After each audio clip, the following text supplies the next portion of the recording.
So here's the thing, on the 1st of July 2025, the Home Care Packages program, which hundreds of thousands of people across Australia rely on for home support services, is being replaced by a brand new aged care system known as the Support at Home program. And the government is spruiking this new program as a major step forward, saying it's going to be a fairer aged care system and a more simplified aged care system. But if you've been following the Village local community for some time now and you've been reading the comments that are being said, a lot of people have concerns. And for good reason. In this video, I'm going to be breaking it all down for you. I'll be talking about what the Support Home program is, who's going to be affected first, and let you know how you can grab a free copy of our Village Local Senior Services Guide, which is a must-have resource to help you navigate your way through these changes. Let's get stuck into it. All right, so what exactly is the Support at Home program and why should we all be paying attention right now? Well, first, let's put things in perspective. As of 2024, the time of this recording, there's about a bit over 1.1 million people across the country, people over the age of 65, that are getting some form of community home support services.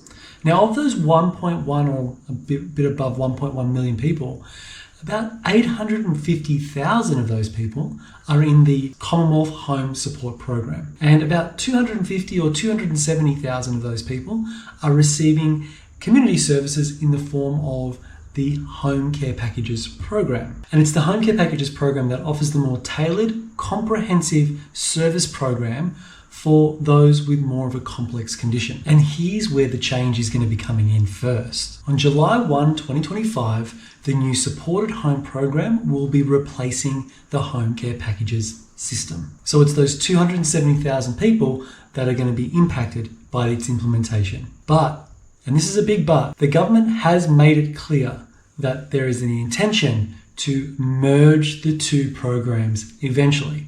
And that is to bring together the Commonwealth Home Support Program and the Home Care Packages program into a unified home care system. Now, they said that they won't be changing the Commonwealth Home Support Program not before 2027. So they've left the timeline pretty open. However, while this implementation of the rollout on July 1st, 2025 directly impacts those in the Home Care Packages program, the broader changes will eventually impact almost everybody experiencing or receiving home care support services. So, what's the government's big aim here? Well, as I said earlier, they want to combine the two systems into one streamlined aged care system. There'll be 8 classification levels as opposed to 4 funding tiers that we currently see in the Home Care Packages program, as well as fixed price caps for the services that are on offer. But while the government is offering transparency and simplicity as its main driver, there are many concerns in the community about how these changes will actually take effect and what it will mean for people who desperately rely on these services on a day-to-day basis.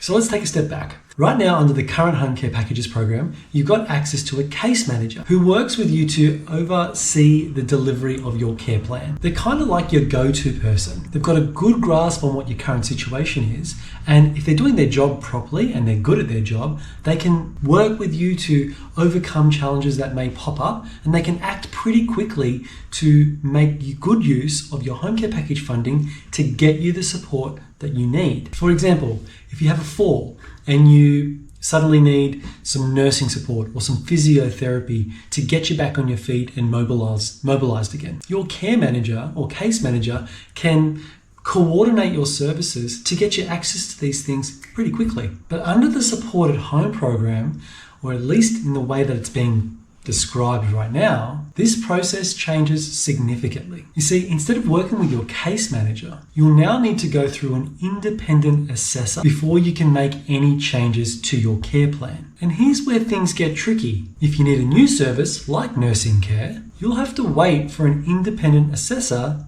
to review your situation. And it's only once they've approved the change that you can actually get access to those services. Now, that might work fine for non-urgent situations, but if it's an emergency, those delays might result in you not getting the support that you need when you need it the most. And on top of that, This shift adds an added level of administration and complexity. Furthermore, independent assessors, they may not know you as well as your case manager knows you, and therefore the relationship and the trust would obviously not be there like it is with your case manager, who's probably been working with you for some time now. And this decrease in familiarity means that the independent assessor may not fully appreciate the nuances of your support needs. For home care providers, this also introduces additional paperwork and delays, which could also flow on to slow down services even further for the consumer, the recipient of the home care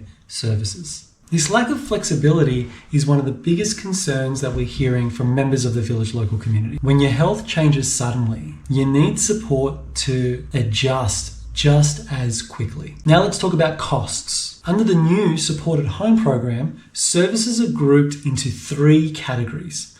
The first category is what they're calling clinical services. And this includes things like nursing, physiotherapy, and wound management. It's important to note, and the government's making this very, very clear, that for that particular bracket of services, the clinical services, there will be no contribution required on behalf of the care recipient.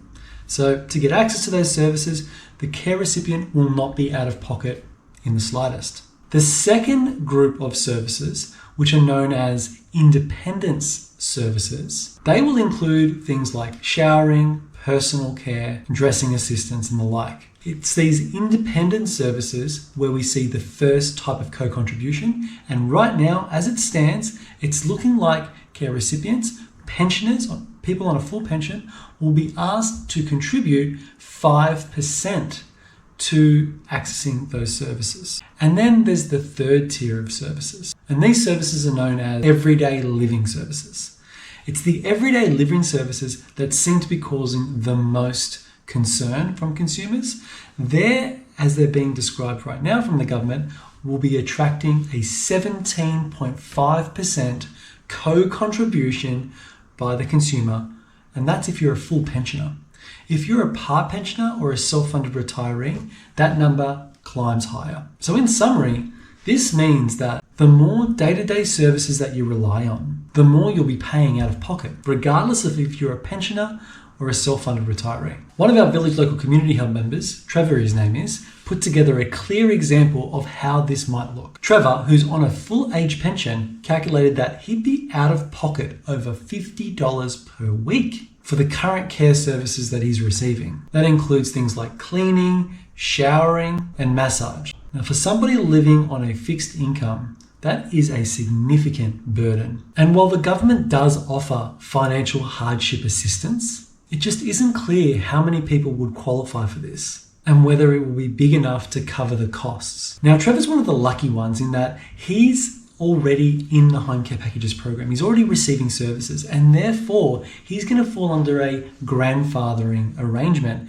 whereby he won't have to co-contribute for those services that he's currently receiving, those independent living services and those lifestyle services where a co-contribution is required. However, new people entering the equivalent funding level that Trevor's on, they will have to co-contribute.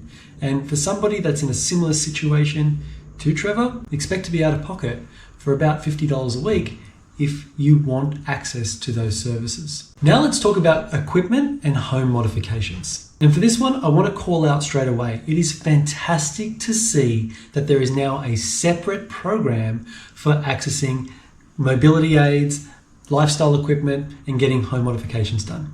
Because that is a big step forward from the current situation that we have where people are banking up their home care package funding to be able to save enough money to put towards higher ticket equipment and home modification items. This has been a real contentious issue because under the home care packages program, people have often done away with essential weekly or daily services just so that they can bank up that money. Under the new supported home program, there is a separate program for equipment and home modifications. But here's the catch. The new program introduces a $15,000 lifetime cap. And while that might sound like a lot, it does introduce a new challenge. For example, Let's say you needed a bathroom modification to make showering safer. Bathroom modifications can be pricey, and it's not uncommon for somebody who needs bathroom modification to be suffering with certain healthcare condition, maybe some significant mobility challenges, and that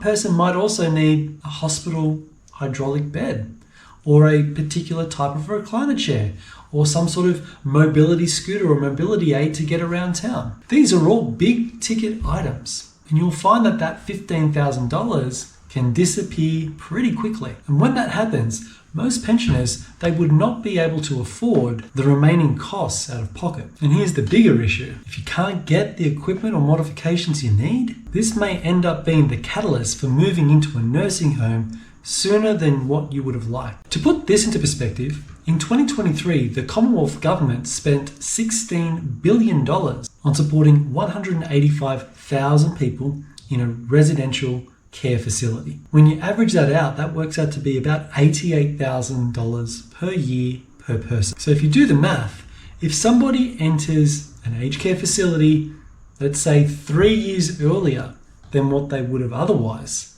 if they had the relevant home modifications and equipment in the home, we're talking about $250,000 taxpayer dollars that has now had to be fronted up. And that's per person. So while the initiative is a step in the right direction, the $15,000 lifetime cap, well, that really adds complexity to the situation. And you gotta help but wonder what the rationale there is. If you're feeling overwhelmed, don't worry, you're not alone. In fact, it's why we created the Village Local Senior Services Guide. This publication is Australia's only community-led interactive resource for navigating the aged care system. It's packed with practical tips, clickable links if you're reading it online, or QR codes that you can scan that will enable the reader to dive straight into the conversation which is taking place in the Village Local Community Hub. You can grab your free copy of the Village Local Senior Services Guide by clicking the link in the description below. To everyone listening in, we know that change is hard, so expect things to get a little bit rocky as we get closer to the implementation of the new supported home program on 1st of July 2025. If you haven't already subscribed to the videos that I put together, make sure you hit that subscribe button. And that way, as soon as I put together an updated video, you're going to be notified straight away. Catch you in the next video. Let's stay tuned.